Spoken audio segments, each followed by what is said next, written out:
Hello friend, and welcome back.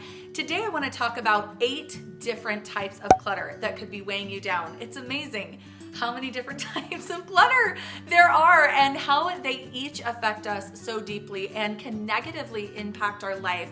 Today I want to go through each one and just talk about how we can eradicate these types of clutter, or at least reduce them to a minimum so that we can live a more full and stress-free life. I'm so glad you're here. If you have not yet clicked subscribe, I would love it if you joined the tribe, and let's hop right in.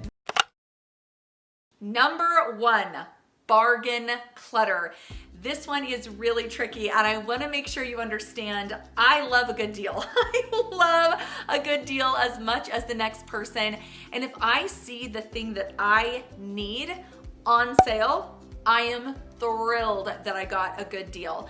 But the type of clutter this can be is when you see a bargain and you don't have an immediate need or use for the item and you simply buy it just because it is a good deal. The more you see your things as either giving to you or taking from you, the easier it is to recognize bargain clutter as opposed to just like a good deal and you needed the thing anyway. That is a bargain, but bargain clutter again is different, things that you don't actually need. So be careful of this one.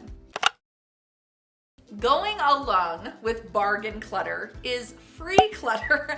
This one might be even more tricky because just like bargain clutter is tempting to pick up and bring home, free clutter is potentially even more tricky because it's free. It is literally your thinking costing you nothing. But like I said, nothing costs nothing. Even if it's free, it is still going to cost you something to maintain the item, to think about the item, to store the item. Nothing is truly free. I want to use the example of this huge, and I don't have any footage of it, but we had this huge art easel, like giant. It was like almost as tall as me, that my kids had picked up off the curb. And they were so excited about it. And my husband was so excited. None of us are artists, but my kids and my husband were so excited that this item was free. They just had to have it. They thought it was cool. They were so excited to use it. No one ever used the easel. No one would let me get rid of it for like 6 months. And I just had to be okay with letting it sit in our basement until I could finally say to my husband, hey honey, no one's touched that easel and I would love to pass it on to someone who could actually use it. At that point, he's like, oh, you're right. We should never have brought this home. And there are going to be things like that in your life. Don't feel terrible. Don't feel bad.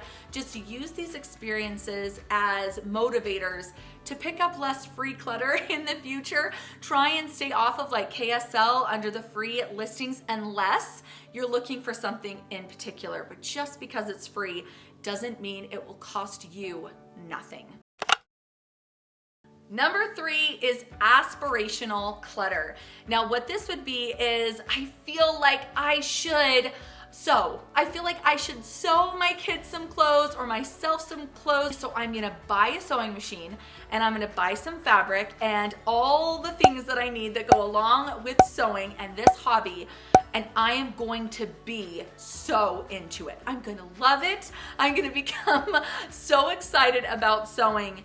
And then the items just sit there. So you're kind of buying things in the hopes that if you bring this stuff into your life, you will suddenly become super excited about these projects and you will become this person.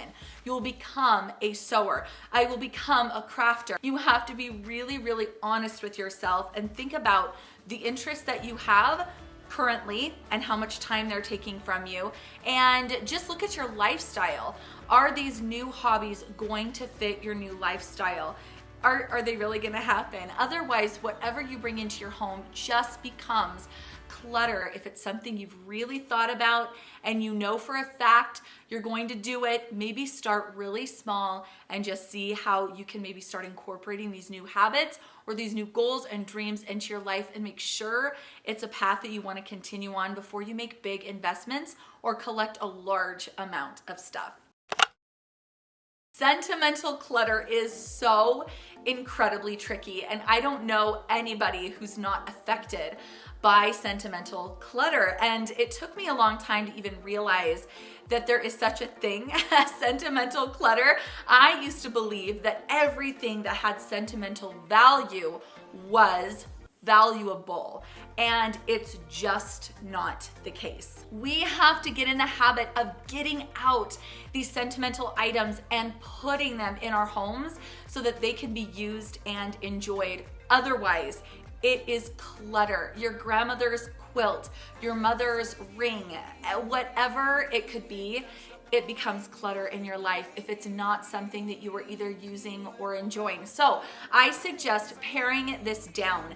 Give yourself an absolute limit and store, one tub of sentimental items and go through these slowly. Don't rush yourself. This doesn't have to be like a big stressful thing where you put a bunch of pressure on and you're feeling really, really nervous so you don't touch it.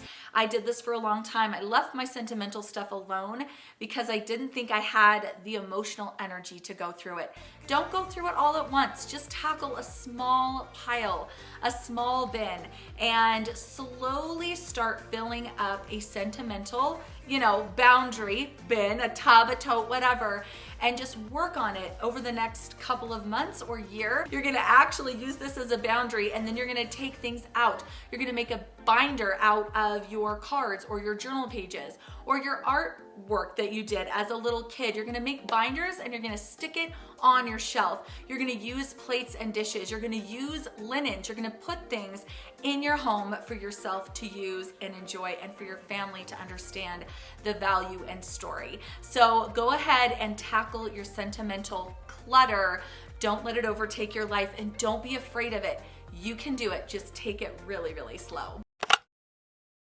Next, let's talk about stocking up or preparedness clutter. Of course, we want to be prepared, and I 100% believe in having a food storage and having, supplies, a 72-hour kit, and having all of this stored either in your garage or your basement, and having a supply for yourself and your family in case of any kind of emergency or disaster.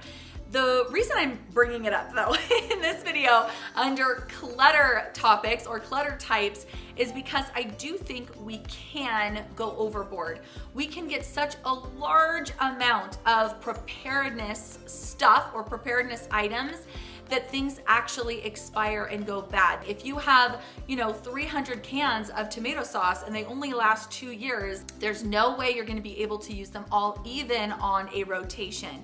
So be careful with preparedness clutter.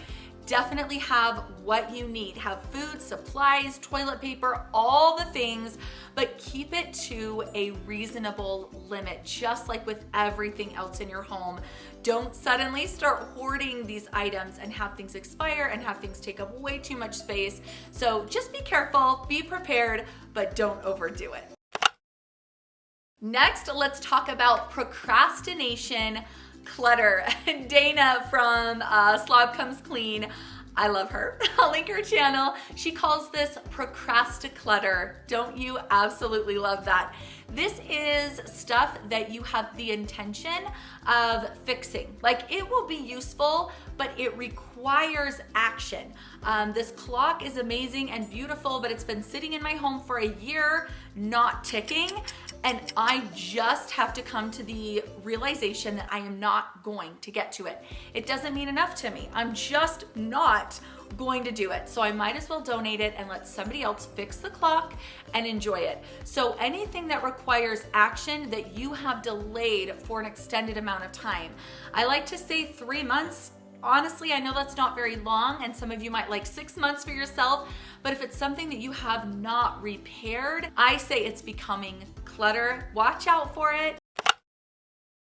Now, physical clutter definitely contributes to mental clutter. So I'm always gonna say declutter, declutter, declutter. Declutter as much as you can in your space to where you feel comfortable and cozy and happy and stress-free, but be really, really careful of mental clutter because it can definitely weigh us down, and sometimes I feel like it can weigh us down without us even really knowing that it is. So I like to do things that are just really slow and mindful, and I try and do this every single day just to kind of make sure that my mental space is clear. Just like we tidy up, hopefully every day. If we have time, we do a quick sweep through the house, or at least the main living area. We keep the dishes done. We keep the laundry running. And these are just things that we do to maintain a home, a calm home, and a peaceful home. So we need to do the same with our mind. We just need to maintain a calm and peaceful headspace. And we do this by clearing physical clutter, because whatever's in our home weighs us down mentally as well, especially all of that excess. But reading, taking a walk, calling a friend, baking, whatever it could be that really slows you down, I feel like is really important. And bonus, the more you declutter in the home, the more time you have for all of this. So get excited. This last one is a doozy. This one's so tough. Expensive clutter. Things that you paid a large amount of money on or saved for a really long time to get. The truth is, whether the item cost $1 or $1,000, if it is not serving you, it is clutter. If it's not serving you, it is taking from you. Nothing is neutral. Try to remember that as you're looking around your home and trying to make these decisions, which I know can be so tough. Nothing is neutral. And even if you paid an incredible amount of money for it or worked really hard to get it, you keeping it does not give you your money back or your time.